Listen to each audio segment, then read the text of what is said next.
Hello നമസ്കാരം, ഏവർക്കും പുതിയ അങ്ങനെ കാത്തിരിപ്പിനൊടുവിൽ സെയിൽസ് ഗേൾ എന്ന വെബ് സീരീസിൻ്റെ ആദ്യ എപ്പിസോഡ് എന്നായിരിക്കും ബൂംബെക്സ് എന്ന OTT പ്ലാറ്റ്ഫോമിലൂടെ OTT റിലീസ് ചെയ്യുക ഇപ്പോൾ കൺഫേം ആയിട്ടുണ്ട്.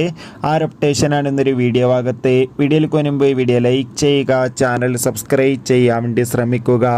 ഏവരുമേറെ ആകാംക്ഷയോടെയാണ് ബൂംബെക്സ് എന്ന OTT പ്ലാറ്റ്ഫോമിലെ ഓരോ വെബ് സീരീസിൻ്റെയും OTT റിലീസിനായി കാത്തിരിക്കുന്നത്. അതിൽ ഏറ്റവും പ്രധാനപ്പെട്ട വെബ് സീരീസാണ് സെയിൽസ് ഗേൾ. ഇപ്പോൾ വെബ് സീരീസിൻ്റെ ആദ്യ എപ്പിസോഡ് നാളെ ബൂംബെക്സ് എന്ന OTT പ്ലാറ്റ്ഫോമിലൂടെ രാവിലെ 11 മണിക്ക് റിലീസ് ചെയ്യുമെന്നാണ് അറിയാൻ വേണ്ടി സാധിച്ചിട്ടുള്ളത്. കാത്തിരിക്കാം വെബ് സീരീസിൻ്റെ കൂടുതൽ അപ്ഡേഷൻ അറിയാൻ വേണ്ടി. ഈ വരുന്ന സെപ്റ്റംബർ മാസം ധാരാളം ചിത്രങ്ങൾ ഇനി അങ്ങോട്ട് OTT റിലീസ് ചെയ്യാൻ പോവുകയാണ്. നമ്മുടെ ചാനൽ ഭാഗം പരിശോധിച്ചാൽ ആ വീഡിയോകൾക്ക് നിങ്ങൾക്ക് കാണാൻ വേണ്ടി സാധിക്കുന്നതായിരിക്കും. അതൊക്കെ ഒന്ന് കാണുക. കൂടുതൽ സിനിമാ വാർത്തകൾക്കായി നമ്മുടെ ചാനൽ ഇപ്പോൾ തന്നെ സബ്സ്ക്രൈബ് ചെയ്യാൻ വേണ്ടി ശ്രമിക്കുക. അടുത്തൊരു വീഡിയോയിൽ കാണും വരെ ബൈ.